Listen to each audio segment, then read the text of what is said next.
우리 고대 그리스 철학자죠. 유명한 그리스 철학자인 소크라테스가 한 말이라고 알려져 있는 격언 중에 하나에 이런 말이 있습니다. 내 자신을 알라라는 말이 있죠. 우리가 이 얘기 참 많이 듣습니다. 뭐 심지어는 요즘에 뭐 나훈아가 뭐 테스형 하면서 뭐 노래까지 부르면서 얘기가 이슈도 많이 나와서 나온 이야기도 나오기도 했는데요. 소크라테스라는 이 철학자는 위대한 철학자입니다. 그 철학자가 남긴 많은 격언들 가운데 내 자신을 알라라는 이 질문. 뭐 이것이 이제 소크라테스가 했는지 아니면 다른 누가 했는지는 우리가 알지 못하지만 많은 사람들이 소크라테스가 했다라고 이제 우리는 알려지고 있습니다. 이와 연결해서 이런 내 자신을 알라라는 이야기를 할 때마다 제가 어렸을 때의 기억인 것 같은데요. 학교 다닐 때 친구들끼리 이런 말을 하면서 서로에 대해서 좀 놀리며 농담 삼아 놀았던 기억이 있습니다. 어떤 얘기가 있었냐면 네가 국어를 배웠으면 네 주제를 알고 산수를 배웠으면 네 분수를 알고 미술을 배웠으면 네 꼴을 알라 라는 이 말. 이게 우리가 친구들이 막 이러면서 놀았어요. 이게 뭡니까? 이래서 어떻게 보면 좀 우스갯소리지만 자기 자신을 안다라는 것. 그것은 어떻게 보면은 매우 중요합니다. 우리 인생을 살아감에 있어서 대단할 것 같지 않은 질문이지만 이 질문이 어떻게 보면 우리의 삶에 많은 방향을 잡아주고 또 우리의 삶의 어떤 나아가야 될 길을 제시해준다라는 것을 우리가 분명히 인식하고 있다는 것입니다. 그래서 많은 뭐 어떤 학자라든가 또는 뭐 어떤 성공한 사람들 이야기 뭐 이제 막 강연을 하는 사람들의 얘기들을 보면 한결같이 이 얘기가 빠지지 않을 거예요. 당신이 뭘 하고 싶은지, 무엇을 하고 싶은지, 당신이 왜 이 세상에 태어났는지, 당신의 꿈은 무엇인지, 막 이런 얘기를 하면서 이제 자기 개발에 대한 이야기를 하는 것을 우리가 보게 되어지는데 그 시작점이 어디서부터 시작되어지느냐? 여기서 시작한다는 것입니다. 내 자신을 알라. 내가 누구인가? 이것이 매우 철학적이고 심오한 질문이고 정말 모든 인생이 과거로부터 지금까지 쭉 오면서 끊임없이 질문되어지지만 여전히 해답을 찾을 수 없는 그 지금 원초적인 질문이 이 내 자신을 알라라는 질문으로 우리가 삶을 시작된다라는 것을 생각해보게 되어집니다. 우리처럼 우리가 자기 자신을 안다는 것, 참 어려운 주제로 오늘 말씀을 시작을 하게 되어지는데 뭐 오늘 말씀을 보면서 그 주제가 이 철학적인 해석으로 우리가 들어갈 것은 아닙니다. 그러나 오늘 말씀과 연관이 있기 때문에 좀 심오한 주제로 시작을 해봤는데요. 우리가 우리 자신을 안다는 것 매우 중요합니다. 근데 문제는 뭡니까? 우리가 우리 자신에 대해 잘 모른다는 거예요. 그러니까 내가 알고 있다라고 생각하지만 잘못 알고 있을 때가 참 많다라는 것입니다. 그런 우리들을 향해 성경이 또한 묻는 것입니다. 철학자만 묻는 것이 아니라 성경이 묻습니다. 뭐라고 묻니까? 네가 누구인가? 라는 것을 성경은 묻고 있다는 거예요.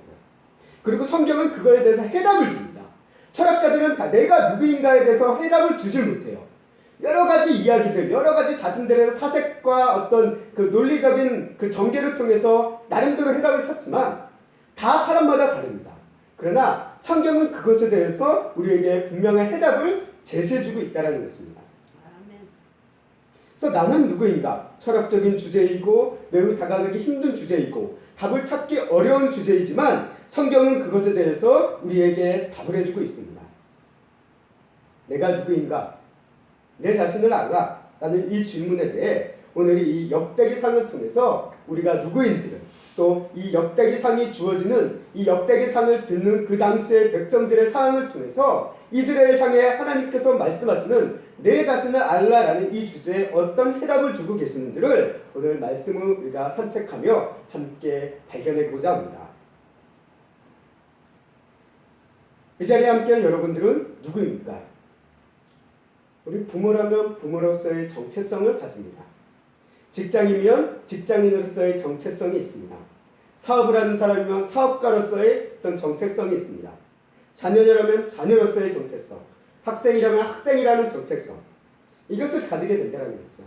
근데 이 정체성에서 벗어날 때 항상 문제가 생기는 것을 우리가 보게 됩니다. 그렇기 때문에 오늘 그리스도인들도 마찬가지입니다.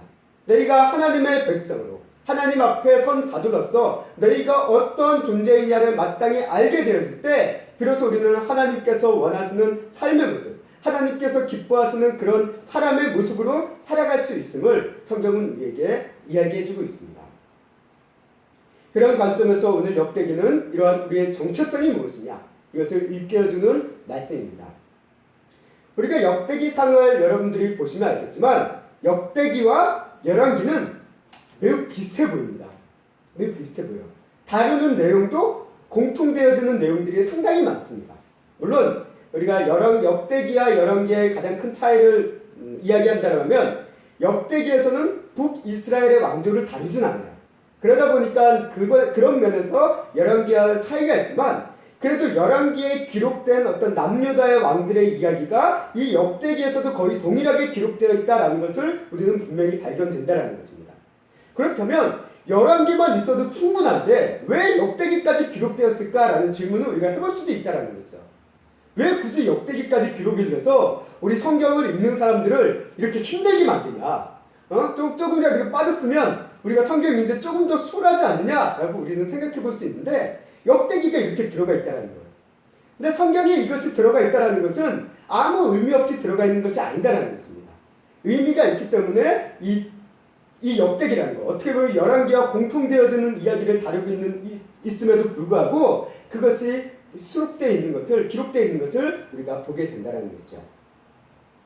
그렇다면 이 역대기가 도대체 왜 기록되어졌고 어떤 의미에서 기록되어졌느냐라는 것을 우리가 이해하기 위해서는 무엇보다 이 역대기가 기록된 시대, 그리고 역대기의 이야기를 듣는 그 시대의 백성들이 누구인가라는 것을 알 때 이 역대기의 의미를 우리가 비로소 바로 파악할 수가 있다는 것입니다.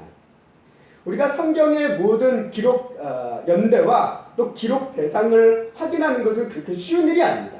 왜냐하면 성경 위에는 다른 자료가 없기 때문에 이 성경을 통해서만 이 상황을 파악을 해야 되다 보니까 이것을 알기가 쉽지 않다라는 거예요.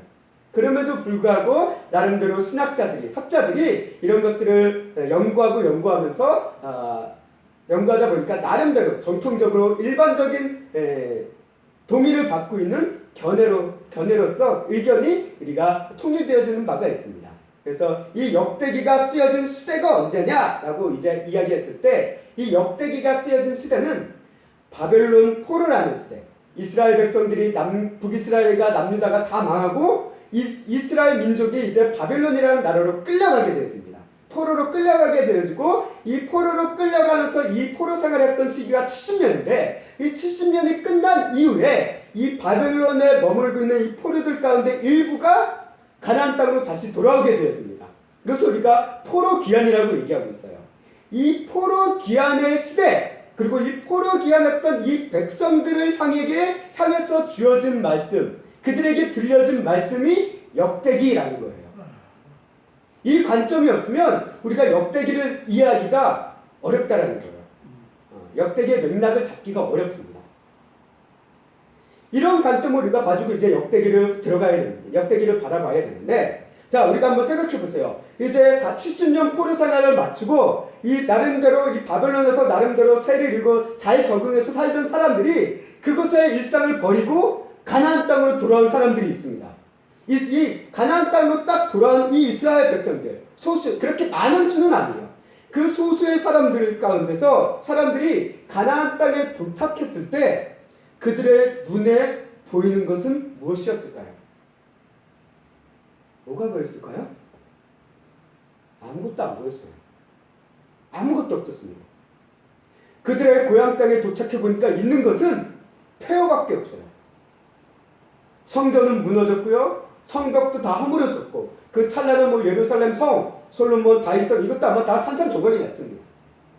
다 파괴된 그 폐허만이 남았습니다. 그리고 자신들을 이끌어줄 위대한 지도자의 왕도 없어요. 지금 자신들의 신분은 여전히 뭡니까? 포로예요. 바벨론이라는 나라의 속국의 그런 속국민에 불과했다는 거예요. 결국 이 막막한 현실, 참담한 폐허, 그리고 자신들의 어떤 정체성, 우리는 속국민에 불과하다, 식민지 백성에 불과하다라는 이 귀한민들 앞에 지금 놓여져 있는 현실을 생각해 보십시오. 그들이 무엇을 느꼈을까요? 내가 가진 것도 없고 소망도 없고 민족적인 자부심도 모두 잃은 상황 속에 있는 그 백성들을 향해서 오늘 이들을 향해 무엇이 선포되어지냐면 역대기의 말씀이 들려진다는 거예요. 물론 이 역대기의 말씀이 정확하게 이 백성들, 이 코르민 백성들 앞에, 귀한민 앞에 언제 어느 순간에 들려졌는지도 우리는 잘 몰라요. 모르지만 분명한 것은 그런 심정 속에 있는, 그런 심정과 상황 속에 있는 이스라엘 백성들에게 이 말씀이 주어진 것은 분명한 사실이라는 거죠. 난민으로 전락할 것 같은 그들을 향해 이 역대기의 말씀이 주어집니다. 무엇을 위해서 주어졌을까요? 오늘 역대기의 말씀은 그거에 대해서 분명한 목적이 있어요. 너희가 누구인지를 기억하라는 거예요. 그리고 너희의 조상과 너희의 위대한 왕을 기억하라는 거예요. 그리고 그 위대한 왕이 추구했던 바를 너희가 기억하라는 거예요. 그리고 이를 통해서 너희가 지금 이 땅에 온 이유가 무엇인지, 되돌아온 이유가 무엇이고 이 땅에서 너희가 무엇을 힘써야 되는지를 다시 한번 깨닫고 나아가라라는 그런 권면과 소망을 보여주기 위한 그 말씀이 역대기에 담겨 있다는 것을 우리는 보게 된다는 것입니다. 낙심하고 절망스러운 상황 속의 사람들에게 그 위로와 소망과 사명을 깨닫게 하기 위해서 이 역대기의 말씀이 주어집니다. 우리는 이 같은 관점을 가지고 역대기의 숲을 산책을 할 때 역대기의 의미를 발견할 수 있어요. 만약에 이것이 아니면 뭐 열왕기랑 똑같네? 라고 하면서 우리는 그냥 넘어갈 수밖에 없는데, 이 관점을 가지고 우리가 이 역대기의 말씀을 보면 이런 면에서 이 역대기가 열왕기와 다르구나 라는 것을 우리가 발견하게 된다는 것입니다. 그러니까 역대기의 말씀, 우리가 특별히 역대기는 역대기 상하로 나눠져 있습니다. 근데 이 역대기 상하로 나눠져 있는 것도 우리가 앞서 보았던 사무엘과 마찬가지로, 그리고 사무엘서와 마찬가지로, 열왕기서와 마찬가지로 역대기서도 그냥 분량적으로 나눠진 거예요. 어떤 내용적인 구분이 있어서 나눠졌다기보다는 그냥 원래 한 권의 책입니다. 그러나 이것도 분량상으로 앞뒤 상하로 나눠진 것이지 어떻게 보면 한 권의 책이에요. 그래서 같이 뭉뚱그려서 이야기할 수 있는데, 현재 우리 한글 성경에서도 이것을 구분하고 있기 때문에 우리가 따로 나눠서 보고 있는 것 뿐입니다. 여하튼 이 역대기상의 이제 중심적인 내용을 우리가 쭉 보다 보면, 역대기상은 누구에 대한 이야기를 다루고 있냐면요, 다윗 왕에 대한 이야기를 다루고 있습니다. 그러니까 역대기상은 다 다윗 왕의 이야기예요. 그러니까 어떻게 보면 역대기상은 무엇을 다루고, 우리가 앞서 본 역사서를 봤을 때 어떤 내용이냐면 사무엘상하, 사무엘서를 다루고 있는 것이 역대기상이에요. 그리고 역대기하는 이제 어디를 다루고 있냐면 열왕기 상하를 다루는 게 역대기입니다. 역대기하입니다. 그런 관점으로 이제 축약하고 요약해서 이제 이야기를 다루고 있는 게 역대기인데요. 이 역대기상이 다윗 왕에 대해서 이야기를 하고 있지만 이 시작은 다윗 왕으로부터 시작하지 않습니다. 역대기상을 보다 보면 뭐가 가장 먼저 등장을 합니까? 족보가 등장을 해요. 족보가 등장합니다.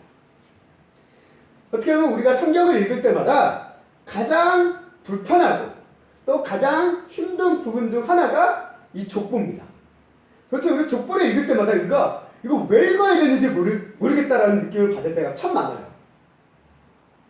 읽을 때마다 그 이름이 그 이름 같고, 이 사람이 그 사람 같고, 이 사람이 그 사람이 맞나 싶기도 하고 막 헷갈립니다. 또 이름에 대한 특별한 설명이 없다 보니까 도대체 이 사람이 뭐하는 사람인지도 모르겠어요. 그러다 보니까 우리가 이 족보를 읽을 때마다 좀 어때요? 우리의 심정 가운데 솔직히 말해 짜증이 납니다. 도대체 왜 성경에 있어서 읽기는 읽지만 도대체 이게 무슨 의미일까? 라면서 우리가 답답한 마음에 읽을 때가 참 많아요. 그래서 꼭 마치 그러니까 성경을 읽을 때마다 느낌이 뭐냐면 출석부를 읽는 것 같은 느낌이 듭니다. 우리 출석부 읽으면 재밌습니까? 재미없어요. 족보를 읽는 것도 비슷해요. 재미없습니다. 그런데 이 당시 우리에게는 이 족보가 의미가 없어 보이지만 이 성경에는 이 족보가 들어간 의미가 있다는 거예요. 왜? 이 성경이 주어졌고 이 성경을 듣는 1차적인 대상들에게는 이 족보가 의미가 있었기 때문에 그래요. 오늘 우리들에게는 너무 동떨어진 얘기고 먼 다른 민족의 얘기고 다른 나라의 이야기 때문에 족보의 의미가 였지만 이 당시 이스라엘 백성들에게 이 족보는 중요한 의미를 담고 있다는 것입니다.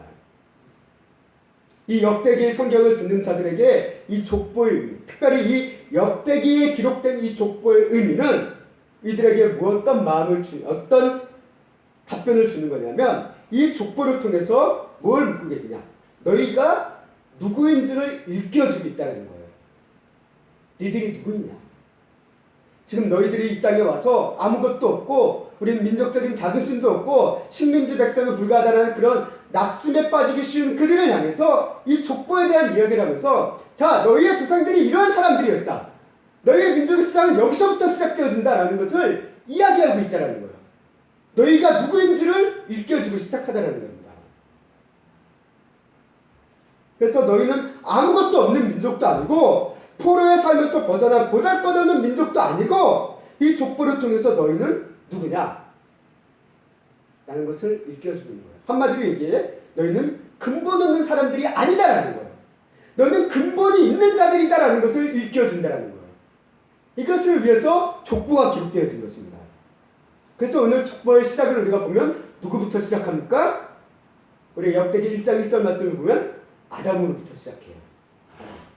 인류의 첫 사람인 아담으로부터 시작하며, 봐라, 너희의 형통은 여기서부터 시작하는 거야.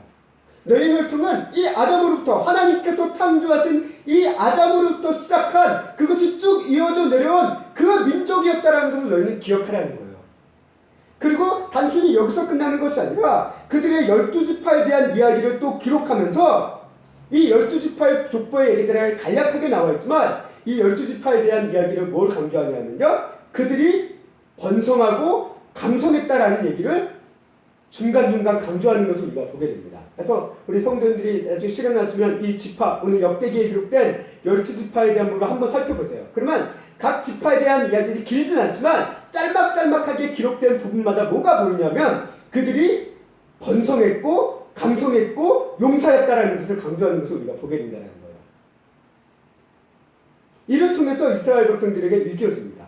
지금 너희들은 보잘것없어 보이지만, 너희들이 보잘것없었다고 해서 너희 조상들이 보잘것없었냐? 아니었다라는 거예요. 너희 조상들은 보잘것없는 조상이 아니었다라는 거예요.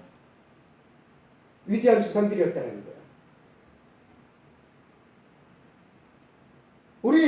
우리 이것은 이스라엘 민족만 그런 거 아니잖아요. 우리 대한민국 사람들도 그렇잖아요.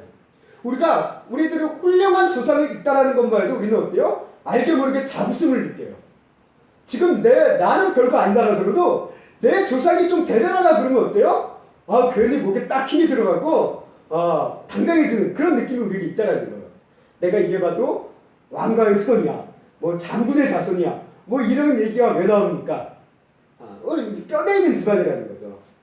혈통 있는 집안이라는 거예요. 근본 없는 자들이 아니다라는 거죠. 이스라엘 민족도 다를 바가 없습니다. 너희는 다 망해버린 민족이다. 그게 아니라 너희의 민족은 그런 민족이 아니었다라는 거예요. 그것을 이 역대기의 족보 1장서부터 9장까지의 족보의 이야기, 어떻게 보면 우리가 읽기 힘든 이야기지만 이 많은 부분을, 역대기의 상당히 많은 부분을 기록을 하면서 이것에 대해서 포커스를 두고 있는 건 여기에 있다는 거예요.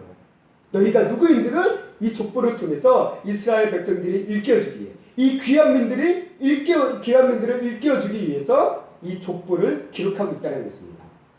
여기서 역대기가 시작이 되어지는 거예요. 그리고 이 민족의 자존심, 어떻게 보면 애국심이죠. 이 애국심을 취하는 하이라이트가 이제 어디로 도달하냐면 다윗이에요. 자, 너희의 조상들이 이랬어, 이러면서 훌륭한 조상들이었어, 근본 있는 조상들이었어, 나름대로 의미 있는 조상이어서 쭉 얘기가 나오면서 이 피크가 누구냐면 다윗으로 올라가는 거예요. 자, 너희들이 지금은 보잘것없어 보이지? 아니야, 너희에게는 이런 위대한 왕이 있었어 라는 것을 이 역대기의 말씀을 통해서 또 다윗 왕의 족보를 흘러가면서 그것을 이야기해주고 있다는 것입니다. 우리에게는 이런 위대한 왕이 있었다는 거예요. 그리고 이 위대한 왕의 얘기가 역대기 10장부터 역대기상 10장부터 20장까지, 정확히 얘기하면 끝장까지기도 한데요, 이제 좀 다른 의미로서 나눠서 20장까지 기록되어 있는 것을 우리가 보게 됩니다. 이거는 우리 대한민국 사람들 그렇잖아요. 우리 사람들도 관개토대왕에 대한 이야기를 들을 때마다 어떻게요? 민족의 자부심이, 애국심이 막 차오릅니다. 우리 민족도 저런 광활한 만주 대지를 달렸던 위대한 민족이야. 이런 마음 있잖아요. 애국심이 막 채어납니다. 또 세종대왕의 이야기를 들으면 어떻습니까? 우리나라에 이런 위대한 한글이라는 아름다운 언어를 창조한 위대한 왕이 있었어 라는 이런 애국심, 이런 게 막 우리 자부심이라는 게 막 생겨나잖아요. 이 양의 얘기를 들을 때마다. 그래서 이런 감정, 이런 애국심, 자부심을 차오른 거에 대해서 좀 이제 좀 비하하는 표현이기도 하지만 우스갯말로 하는 표현이 있는데 뭐냐면 국뽕이 차오른다라는 얘기를 해요. 국뽕이 차오른다. 그래서 한마디로 이스라엘 민족들도 오늘 다윗왕의 얘기, 이 족보의 얘기를 거쳐서 다윗왕의 얘기를 들으면서 어떤 감정이 차오르냐면 국뽕이 차오르는 거예요. 애국심이 막, 민족의 자부심이 막 뜨겁게 차오르는 겁니다. 야, 우리에게도 이런 왕이 있었어. 이런 위대한 왕이 있었어. 이게 역대기의 관점이라는 거예요. 근데 우리가 중요한 것은 이 역대기에 기록된 다윗왕의 이야기는 사무엘 상하에 기록된 다윗왕의 이야기와는 약간 관점의 차이가 있습니다. 똑같은 사건을 기록해주고 같은 표현으로 기록되어준 부분이 많이 있지만 역대기는 분명히 다른 관점에서 이 다윗왕을 바라보고 있는 경우가 많아요. 그래서 어떤 관점에서 차이가 있느냐, 오늘 우리가 이제 말씀을 보면서 보게 되는데, 사무엘 상하에서는 다윗왕의 여러 업적들을 기록을 하고 있습니다. 그의 인생의 고난에 대해서 기록도 하고 있고요, 또 그의 어떤 실패에 대해서 기록하고 있고요, 또 그의 어떤 승리에 대해서 업적들, 여러 가지들을 다 기록하고 있는 것을 우리가 보게 됩니다. 그야말로 다윗왕의 인생사를 기록하고 있다고 해도 과언이 아닙니다. 사무엘 상하는. 그런데 역대기상에서는 이 다윗왕에 대해서 그렇게 구체적으로 기록하고 있지 않습니다. 왜? 역대기상은 다른 점을 뽑아서 중요한 이 역대기상의 관점에 맞는 부분들을, 다윗왕이 보여주는 그런 부분들을 모아서 기록한 부분이기 때문에 그래요. 다윗왕에는, 이 역대기상은 다윗왕이 어떠한 측면을 도대체 강조하고 있을까요? 그게 오늘 말씀의 제목과도 일치하는 부분입니다. 역대기상에서 다윗왕에 대한 가장 중요한 관점은 무엇이냐면 하나님을 송축하는 마음입니다. 하나님을 찬양하고 하나님을 송축하고자 하는 그 다윗왕의 모습을 관점을 두고 이 다윗왕의 얘기를 다 기록하고 있다는 거예요. 그래서 역대기상에서는 어떤 얘기가 기록됩니까? 언약궤에 대한 이야기가 기록됩니다. 언약궤가 옮겨지고 한번 실패하고 그러나 또 옮겼다는 얘기가 기록되어져 있고, 또 다윗이 성전을 건축하고 싶었던 그 마음에 대한 이야기를 기록하고 있습니다. 또 인구조사라는 이 사건을 통해서 뭘 얘기하고 있냐면 하나님의 성전의 터가 마련되어진 사건을 이야기하고 있는 것을 보게 됩니다. 그리고 솔로몬의 성전 건축을 돕기 위해 성전 건축을 위해 준비하고 있는 다윗왕의 이야기가 21장서부터 29장까지 9장의 내용이 기록되어 있는 것을 우리가 보게 된다는 거예요. 어떻게 보면 족보가 9장이에요. 그리고 성전 건축을 준비하는 게 21장에서부터 9장이에요. 나머지 부분이 고작 다윗의 얘기라는 거예요. 생각보다 역대기상에는 다윗왕의 얘기지만 다윗왕의 얘기가 그렇게 길지 않아요. 족보의 얘기가 3분의 1이고 성전 건축을 준비하는 게 3분의 1이에요. 나머지 3분의 1이 고작 다윗왕의 얘기입니다.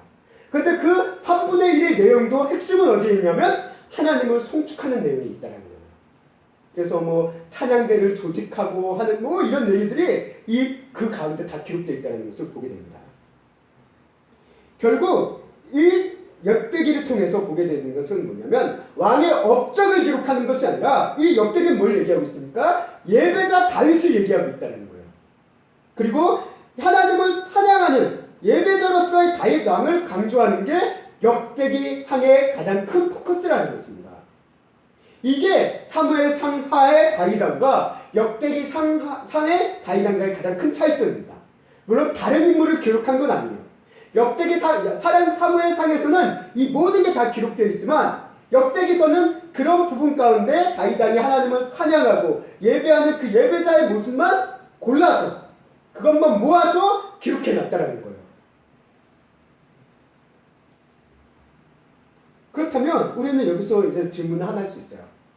왜 역대기는 예배자로서의 다윗왕을 강조했을까요? 왜 강조했을까요? 그 이유는 역대기를 듣는 이스라엘 백성들, 이 말씀을 듣는 대상과 관계가 있기 때문에 그래요. 이스라엘 백성들은 지금 이 역대기를 들어야 되는 시대적인 배경과 그 백성들이 누구라고 얘기했습니까? 바벨론 포로의 귀환으로 통해서 돌아온 귀환민들이라고 얘기했습니다. 그리고 이 귀환민들에게 주어진 사명이 있어요. 이들이 그냥 돌아온 게 아니에요. 이들이 무엇 때문에 돌아왔냐라고 성경에서는 이렇게 밝히고 있습니다. 우리 에스라서 1장 3절 말씀 함께 읽어보도록 하겠습니다. 시작. 이스라엘의 하나님은 참 신이시라. 너희 중에 걱정된 자는 다 유다 예루살렘으로 올라가서 이스라엘의 하나님 여호와의 성전을 건축하라. 그는 예루살렘에 계신 하나님이시니라. 아멘. 근데 이게 고레스 왕을 통해서 선포되어지는 칙령의 내용을 이렇게 기록하고 있는데요. 오늘 이 말씀을 보면 분명히 얘기합니다. 그의 백성된 자는 다 유다 베들레 예루살렘으로 올라가라. 얘기해요. 하나님의 백성된 자들은 다 유다로 돌아가라 라고 얘기합니다. 예루살렘으로 돌아가라 얘기합니다. 근데 그냥 돌아가라는 게 아니라 무엇을 위해서 돌아가라고 얘기합니까? 성전을 건축하라 라고 얘기하고 있다는 거예요. 이 포로민들에게 주어진 사명이 뭐냐면 너희가 하나님의 백성이기 때문에 지금 여기 돌아왔고 하나님의 백성들이기 때문에 너희에게 주어진 사명이 뭐냐면 예루살렘 성전을 건축하는 것이다라는 거예요. 그런데 이 성전을 건축하기 위한 사명을 가지고 돌아왔지만 눈앞에 놓인 현실을 봤을 때 현실은 녹록하지 않았다는 거예요. 우리가 아무리 사명이 투철하다 하더라도 현실이 힘들면 그 사명도 놓아버릴 때가 있다는 것입니다. 포기해버릴 때가 있어요. 황폐한 성전처가 눈앞에 보입니다. 또 이 대적자들의 방해가 있어요. 엄청나게 방해를 합니다. 건축을 못하도록. 우리가 역대기상에 기록되어 있지 않지만 우리가 에스라서 말씀을 봐도 그렇고 느헤미야서 말씀을 봐도 그렇고 성전 건축을 방해하는 대적자들이 있었습니다. 그 방해가 있었죠. 그리고 그 대적자들이 만만한 상대들이 아니었어요. 당시 그 지역의 유지들이었습니다. 포로민들이 할 수 있는 일들이 없는 거예요. 그리고 더 나아가서 당장 이들이 먹고 살아야 되는 문제, 일상의 문제도 걸림돌이 됐다는 거예요. 당장 내가 배고파서 먹고 살 게 없는데 성전을 짓는 게 문제겠냐라는 얘기가 나온다는 거죠. 그거에 대한 문제 제기를 했던 게 학개서예요. 학개서. 우리가 이처럼 성전 재건이라는 게 이스라엘 백성들, 귀환민들이 와서 성전 재건하겠다라고 열심히 해가지고 그런 사명을 가지고 와서 성전 터까지는 놓았지만 그 위에 수많은 방해와 현실적인 문제들을 때문에 이 마음이 흔들리기 시작했다는 거예요. 성전을 짓고자 하는 이것이 멈추기 시작했다는 것입니다. 그러면서 시간이 흐르면서 드는 생각이 뭘까요? 성전 재건이 당장의 내 생활을 좋게 해주는 것도 아니에요. 내가 성전을 완공한다고 해서 내가 잘 먹고 잘 살게 됐냐? 내가 성공하게 되어졌냐? 이것도 아니에요. 눈앞의 문제를 해결하는데 모든 힘을 쏟아부어도 모자랄 파는데 하나님을 믿고 찬양하는 예배가 이제는 걸림돌처럼 다가오게 되었다는 것이죠. 이게 어떻게 보면 오늘 이 시대를 살아가는 우리 그리스도인들에게도 동일한 문제라는 거예요. 오늘 이 코로나 상황 속에서 힘든 경제적인 상황 속에서 우리가 바라보세요. 당장 먹고 살 길이 문제고 당장 어려운 일이 하나같이 쌓여 있는데 당장 그것을 위해서 지금 당장도 나가서 일을 해야 되고 돈을 벌어야 되는 상황 가운데 예배를 드리고 교회를 나가고 기도를 하고 말씀을 읽으라는 얘기가 그런 사람들에게는 걸림돌처럼 느껴질 수밖에 없다는 거예요. 그래서 이 백성들이 이렇게 물을 수 있다는 거예요. 왜 예배입니까? 왜 하나님을 송축해야 됩니까? 당장 먹고 살아야 하는데 당장 큰 문제가 있는데 당장 내 인생이 캄캄하고 막막하고 한데 예배가 도대체 무슨 의미가 있습니까? 라고 우리는 생각하게 된다는 거죠. 현실의 문제와 상황 앞에 그것을 해결하는데 하나님을 찬양하고 예배하는 것은 무의미하게 느껴질 때가 참 많습니다. 그래서 많은 사람들이 예배의 자리를, 찬양의 자리를, 그리고 믿음의 자리를 벗어나게 대한 이야기가 어떻게 보면 적은 얘기가 아니에요. 많은 사람들의 얘기, 적지 않은 이야기입니다. 그럼에도 불구하고 성경은 어떻게 보면 우리의 일상과 우리의 현실과 동떨어진 얘기를 하는 거야 라는 그런 느낌을 받을지 모르지만 성경은 다시 한번 이 얘기를 강조한다는 거예요. 오늘 역대기상도 얘기합니다. 이 같은 상황 속에 있는 이스라엘 귀환민들에게 얘기하는 거예요. 하나님을 송축하라 라고 얘기하고 있다는 거예요. 왜? 이스라엘 백성들이 또 우리들이 얘기하는 문제들과 틀린 얘기는 아니에요. 어려운 문제들이 있습니다. 이 문제를 해결해야 돼요. 이 어려운 현실 때문에 하루하루 먹고 사는 문제가 있는데 예배드리기도 벅차요 라는 그 얘기들을 우리가 들으면서 이해할 수 있어요. 수긍할 수 있습니다. 그들의 얘기가 틀리지 않아요. 그러나 그럼에도 불구하고 이 성경 말씀이 우리를 향해 하나님을 송축하라 라고 하는 이유가 어디에 있을까요? 하나님을 송축하는 것은 우리의 상황과 여건의 문제가 아니라 정착성의 문제이기 때문에 그래요. 오늘 이 에스라서 1장 3절 말씀이 얘기하잖아요. 너희 중에 그의 백성된 자는, 하나님의 백성된 자는 이라는 전제가 있다는 거예요. 우리가 하나님의 백성이라는 그 정체성 안에 있었다라고 한다면, 그 정체성을 가지고 있었다라고 한다면 우리는 하나님을 찬양하고 송축하는 것은 우리의 상황과는 다른 정체성의 문제이기 때문에 포기할 수 없는 것이다라는 거예요. 아멘. 포기할 수 없는 길이라는 겁니다.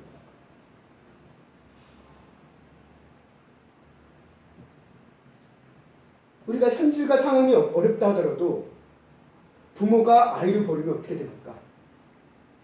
그건 안 되는 거잖아요. 그것 때문에 뉴스에도 많이 나오잖아요. 애 낳고 방치하고 주겠다라는 얘기들을 많이 하잖아요. 그런 기사들이 쓸 때가 있잖아요. 현실을 보면 그들이 현실이 어려우니까 그럴 수 있을 것 같다라고 했지만 어떻게 보면 그들의 정체성의 문제가 그들이 상실한 거잖아요. 부모로서의 정체성으로 내 자녀를, 내가 낳은 피를, 그 혈연을 양육해야 되는 그 모습을 버린 거예요. 정체성을 상실했기 때문에 그렇습니다. 현실의 문제 때문에. 현실의 문제 앞에 어려움이 있는 건 맞습니다. 그러나 그것 때문에 우리의 정체성을 잃어서는 안 된다는 거예요. 오늘 이 말씀이 역대기상이 이스라엘 백성들에게 주어진 바가 그것입니다. 너희의 정체, 너희가 누구이냐라는 것을 기억하라는 거예요. 너희가 힘든 것, 어려운 것 안다. 그러나 너희의 정체성의 문제 가운데서 이것은 놓칠 수가 없는 문제다라는 것을 이야기하고 있다는 거예요. 족보와 다이단의 이야기가 단순히 이스라엘 민족에게 애국심을 북돋아주고 민족심을 북돋아주기 위해서가 아니에요. 이 기록 안에 어떤 의미가 있습니까? 이 기록 안에는 중요한 전제가 깔려 있습니다. 족보에는 무엇은 의미가 있을까요? 너희가 하나님의 언약의 백성이라는 전제가 있다는 거예요. 그리고 하나님의 은혜 받은 그 신앙의 근본이 그 밑에 깔려 있다는 거예요. 자, 너희가 이 아담부터 이어져 내온 그 민족이다. 그 여기에는 무엇이 있습니까? 너희가 보잘것없고 작은 민족이지만 그럼에도 불구하고 하나님의 언약이 있었기 때문에 하나님께서는 우리 민족을 이렇게 번성하게 해줬다는 거예요. 그리고 여기까지 왔다는 거예요. 그 가정 가운데 이런 위대함이 있었다는 것도 너희가 기억하라는 거예요. 하나님의 은혜가 있었다. 하나님의 언약의 백성이다. 라는 것을 이 역대기의 말씀을 통해서, 역대기 상 말씀을 통해서 우리에게, 이스라엘 백성들에게, 그리고 더 나아가 오늘 우리에게 말씀하고 계시는 것입니다. 족보를 통해서 언약의 백성으로서 너희를 하나님께서 지금도 기억하고 계신다는 것. 다이단을 통해서 하나님의 백성으로서 하나님을 예배하고 찬양하는 예배자로서의 정체성을 우리가 다시 한번 붙들어야 된다는 것을 오늘 역대기상의 말씀은 우리에게 이야기해주고 있습니다. 그리고 이를 위해서 너희가 지금 성전을 재건해야 되는 사명을 가지고 돌아온 것이다라는 것을 이 역대기상의 말씀을 통해서, 역대기의 말씀을 통해서 이스라엘 백성들에게 일깨워주고 있다는 거예요. 포기하고 낙심하고 어렵고 당장 먹고 사는 문제 때문에 자신들의 정체성을 잃어버려서 하나님을 찬양하는 것, 송축하는 것을 상실해가는 그 백성들을 향해 아니다. 너희의 정체성은 그것이 아니라 여기에 있다라는 것을 일깨워주기 위해서 역대기의 말씀이 기록되어졌다라고 우리는 바라보게 된다는 것입니다. 우리가 하나님을 송축하기 위해서 무엇보다 필요한 게 있습니다. 우리가 하나님을 송축하는 것, 찬양하고 예배드리기 위해서 필요한 게 있어요. 뭐가 필요할까요? 오늘 역대기의 말씀을, 상의 말씀을 보면 다윗왕이 레이지파 사람들을 막 부르면서 찬양대를 막 만드는 것을 우리가 보게 됩니다. 하나님을 송축하기 위해서 찬양대가 필요할까요? 그럼 우리 교회는 찬양대가 없으니까 하나님을 송축 못하는 거예요. 아니면 하나님이 이 다윗왕이 세우고 싶었던 그런 성전과 같이 뭐 시원찮은 성전이라는 특별한 건물이 있어야지 하나님을 송축할 수 있는 걸까요? 이것을 강조하는 걸까요? 아닙니다. 하나님을 송축하기 위해서 무엇보다 필요한 것은 물론 앞서 얘기했던 찬양대도 있으면 좋습니다. 성전도 있으면 좋습니다. 그러나 하나님을 송축하기 위해서 정말 필요한 것은 이런 게 아니에요. 무엇이 필요할까요? 하나님을 송축하기 위해서, 우리가 하나님을 송축하기 위해서 무엇보다 필요한 건 다름 아닌 하나님의 은혜가 필요합니다. 우리가 하나님의 은혜가 없으면 우리는 하나님을 송축할 수가 없어요. 하나님의 은혜가 없으면 어느 누구도 하나님을 송축할 수가 없습니다. 의무감으로 잠시 송축할 수는 있어요. 잠시 잠깐 찬양을 할 수 있습니다. 그러나 기쁨으로, 전심으로 계속해서 하나님을 송축하는 것은 하나님의 은혜가 없으면, 또 그 은혜를 경험해보지 못하고 맛보지 못하면 할 수 없는 일이라는 것입니다. 우리가 이 모습, 하나님의 은혜 가운데서 하나님을 전심으로 송축했던 사람의 모습이 다윗왕의 모습을 통해서 우리에게 대표적으로 보여주고 있는 것을 보여주는데요. 오늘 역대기상 15장 29절 말씀이 잘 그리고 있습니다. 함께 읽겠습니다. 시작. 여호와의 언약궤가 다윗 성으로 들어올 때에 다윗왕이 춤추며 뛰는 것을 보고, 아멘. 왕이 하나님의 언약궤가 다윗성으로 들어옵니다. 그리고 그 들어올 때 다윗왕이 춤추며 뛰놀고, 심지어는 옷이 막 홀라당 뒤집어 벗겨질 때까지 뛰어놀았다라고 이제 사무엘서에도 기록하고 있어요. 역대기에서는 그렇게까지 간략하게만 기록하고 있는데, 그만큼 다윗왕이 한마디로 왕으로서의 체면도 다 버리고 오직 하나님만을 기뻐하는데 전심전력을 했던 그 모습을 기록하고 있습니다. 오늘 다윗 역대기는 이처럼 다윗왕이라는 하나님을 송축하는 그 예배자의 모습을 우리에게 보여줘요. 그리고 그들에게 보여줬습니다. 그러면서 말씀하시는 거예요. 너희가 하나님을 예배하기 위한 백성이고, 이를 위해서 하나님께서 선택하셨고, 그리고 너희를 출애굽시키셨고, 그리고 바벨론을 시키시는 포로기한의 은혜를 주셨다는 것을 너희가 기억해야 된다는 거예요.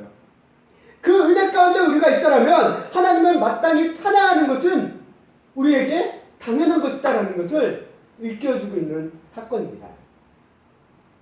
우리가 출애굽기 말씀을 보다 보면 하나님께서 애굽의 바로왕을 향해서 이스라엘 백성들을 내보내라고 얘기할 때마다 뭐라고 이 백성들을 표현하시냐면 하나님을 섬기기 위한 백성이라고 끊임없이 말씀했습니다.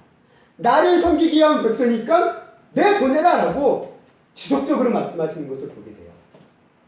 하나님을 섬기기 위한, 하나님을 송축하기 위한 백성이라는 거예요. 그게 하나님의 백성의 본질이고 그게 정체성입니다. 이 은혜가 있었기 때문에, 이 은혜 가운데 이 하나님께서 우리를 선택하셨고 우리를 택하시고 우리를 보호하시고 인도하시는 그 사랑의 은혜 가운데 우리가 있다라고 한다면, 그 은혜를 우리가 깨닫게 된다면 우리는 하나님을 송축하고 하나님을 예배하는 것은 우리에게 의무도, 또 우리의 시간을 빼앗아 먹는 그런 것도 아닌 그냥 우리의 삶의 자연스러운 반응이라는 거예요. 그리고 이렇게 하나님을 송축하고 예배하기 위해서는 하나님의 은혜가 우리에게 절대적으로 필요하다는 겁니다. 은혜 없는 자들은 하나님을 예배할 수 없습니다. 하나님의 은혜가 없으면 우리는 하나님을 송축하지도 않습니다. 다윗왕은 자신의 험한 인생을 통해서 하나님의 은혜를 끊임없이 깨달았습니다. 그 은혜를 깨달으면서 인생의 어떻게 보면 정점이라고 할 수 있는 왕의 시기에 왔을 때 그런 순간 속에서도 하나님을 송축하고 찬양하는 마음을 여전히 놓지 않고 심지어는 죽을 때까지 그것을 붙잡고 있었다는 것을 우리가 성경을 통해서 보게 된다는 사실입니다. 저는 이 말씀을 준비하면서 이 다윗 왕이 이렇게 언약궤를 옮기는 이 과정, 한 차례 실패하고 두 번째 성공하면서 다윗성 안으로 언약궤가 옮겨지는 과정을 보면서 이 과정이 마치 무엇처럼 느껴졌냐면 우리 예배자로서의 변화의 과정처럼 저는 느껴졌습니다. 지금 우리의 삶에 하나님의 말씀이 바깥에 있어요. 바깥에 있어서 이 말씀이 번거롭고 하나님을 찬양하는 것이 번거롭고 또 그 찬양하는 것이 민망하고 그런 상황 속에 우리가 있을지 모릅니다. 그래서 때로는 우사의 죽음처럼 하나님의 말씀과 예배가 내 삶을 죽이는 것 같고 내 삶을 방해하는 것처럼 느껴질 때도 있습니다. 그게 왜 그럴까요? 말씀이 밖에 있어서 그래요. 그래 다윗의 인구조사라는 이 비극이 있었지만 이 사건이 하나님의 성전 터를 준비하고 언약궤가 옮겨지게 되죠. 최종적으로는 그곳으로 언약궤가 옮겨져야 되는 그 과정을 우리가 보게 됩니다. 이처럼 하나님의 말씀이 이제는 우리 안으로 옮겨지는 거예요. 내가 옮긴 게 아니라 하나님께서 예수님이라는 하나님의 방법을 통해서 옮겼습니다. 다윗 왕은 자신의 방법으로 옮기려다 실패했고 하나님의 방법으로 하니까 이제 옮겨지는 것처럼 하나님께서도 하나님의 말씀에 언약궤를 하나님의 방법으로 우리에게 옮겨주셨습니다. 그리고 예수 그리스도라는 십자가의 죽음을 비극을 통해서 하나님께서는 우리 성도를 이제 심령의 성전이라는 성전으로 준비케 하셨음을 성경은 우리에게 말씀하고 있습니다. 언약궤에 옮겨지는 과정이 마치 이처럼 느껴졌다는 거예요. 아, 언약궤에 옮겨지는 과정이 이런 의미로 볼 수 있겠구나. 우리가 언약궤가 지금 우리 삶의 밖에 있어서 우리가 하나님을 찬양하지 못하고 하나님을 예배하지 못하고 하나님을 깨닫지 못하는 은혜가 없었기 때문에 우리가 그렇지만 이 말씀이 우리 안에 옮겨지는 그 은혜가 우리에게 임하면 우리 하나님을 찬양하고 송축하고 예배하는 것이 우리에게는 기쁨이고 복이고 감사의 현장임을 우리는 깨닫게 될 것임을 오늘 말씀을 통해서 우리가 알게 해주십니다. 그리고 이제 예수님을 믿는 믿음 안에서 우리가 말씀의 은혜를 깨닫고 누리며 하나님을 송축할 수 있는 예배자로 살아갈 수 있도록 우리를 심령의 성전으로 세워주셨음을 성경은 신약을 통해서 우리에게 말씀하고 있습니다. 요한복음 1장 14절 말씀 함께 읽어보도록 하겠습니다. 시작. 말씀이 육신이 되어 우리 가운데 거하시네 우리가 그의 영광을 보니 아버지의 독생자의 영광이고 은혜와 진리가 충만하다. 아멘. 됐습니다. 하나님의 말씀이 육신되어 우리 가운데 거하는 그 은혜가 있지 않으면 우리는 하나님을 찬양할 수가 없습니다. 이제 말씀을 정리하도록 하겠습니다. 역대기의 숲은 오늘 우리에게 다음과 같은 나무들을 보게 해줍니다. 이스라엘 민족이 하나님의 언약의 백성임을 일깨워줍니다. 하나님을 송축하는 백성임을 일깨워주고 있습니다. 하나님을 예배하는 예배자의 백성임을 일깨워주고 있습니다. 이것이 역대기 상이 우리에게 보여준 이스라엘 민족의 정체성이었습니다. 그리고 이것은 오늘 우리 그리스도인들의 정체성과 신학의 본질과도 같은 맥락을 갖고 있음을 보게 되어집니다. 예수님을 믿는 우리가 하나님의 사랑을 받는 소중한 자녀임을 성경은 우리에게 말씀하고 있습니다. 나의 현재의 모습과 업적에 따라 우리를 평가하며 그거에 따라 우리를 차등하고 받아주시는 그런 하나님이 아니라 그냥 한 사람 한 사람 한 영혼 한 영혼을 귀하게 여기시는 하나님의 그 놀라운 사랑을 우리에게 일깨워주고 있습니다. 나 같은 죄인을 살리시고 자녀 삼아주신 하나님의 은혜와 사랑을 우리가 알고 또 맛보게 되면 우리는 하나님을 송축할 수밖에 없습니다. 그리고 그 크신 하나님을 송축하기 위해 우리는 모인 예배자들임을 우리는 기억하시길 바랍니다. 우리가 하나님을 송축하면 내 상황과 문제가 해결될 것이고 바뀔 것이다라는 그 기대는 어떻게 보면 미신적인 모습일 수도 있습니다. 그러나 분명한 것은 있습니다. 내가 하나님을 송축한다고 하면 내 상황과 여건이 바뀔 수도 있고 안 바뀔 수도 있어요. 그건 하나님의 뜻 안에 있기 때문에 우리는 모릅니다. 그러나 단언할 수 있는 게 하나 있습니다. 그건 뭐냐면 하나님을 송축하면 내가 바뀝니다. 내가 바뀌어요.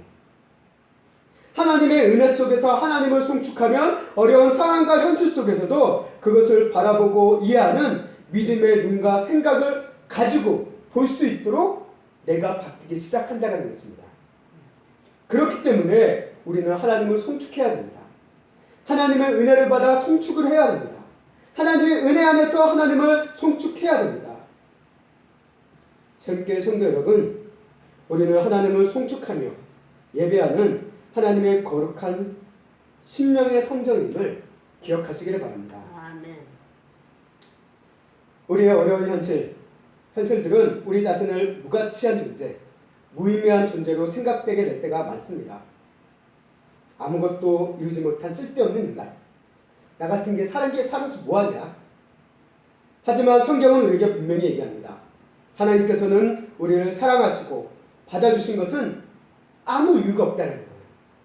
그냥 사랑하셔서 우리를 받아주셨고 자녀 삼아주셨으는 그 큰 은혜가 우리 안에 있음을, 우리에게 주어졌음을 성경은 끊임없이 말씀하고 있습니다. 실패자이며 패배자이며 어떻게 보면 아무 공로 없는 무공로자인 우리를 아무 조건 없이 받아주신 그 하나님 아버지를 바라보시길 바랍니다. 아멘. 주님은 얘기합니다. 내가 실패자라도 괜찮다. 내가 패배자라도 괜찮다. 내가 아무 업적을 없는 무공로자라도 괜찮다. 그런 너를 사랑하기에 너의 실패와 너의 패배와 너의 무공로 모든 것들을 짊어지고 십자가에서 죽고 부활한 예수를 믿기만 하라 라고 말씀하고 있습니다. 이제 우리는 예수님이라는 하나님의 가장 위대한 은혜와 사랑을 알기를 원합니다.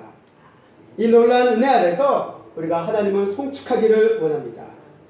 지금 이 세상 속에서 우리가 할 수 있는 일이 없을 수도 있어요. 또 내가 할 수 있는 일이 보잘것없는 것처럼 느껴질 수 있습니다. 그러나 우리가 할 수 있는 일이 있습니다. 하나님을 송축하는 일은 우리만이 할 수 있습니다. 성도 여러분, 이 한 주간 하나님을 송축해 보시기 바랍니다. 하나님을 송축하기 시작하면 내가 바뀌기 시작합니다. 오늘 말씀 본문 역대상 10장 29장 10절과 20절 말씀 우리가 다시 한번 함께 읽고 말씀을 마치겠습니다. 함께 읽겠습니다. 시작. 다윗이 온 회중 앞에서 여호와를 송축하여 이르되 우리 조상 이스라엘의 하나님 여호와여, 주는 영원부터 영원까지 송축을 받으시옵소서. 다윗이 온 회중에게 이르되 너희는 너희 하나님 여호와를 송축하라. 네. 회중이 그의 조상들의 하나님 여호와를 송축하고 머리 숙여 여호와와 왕에게 절하고 아멘.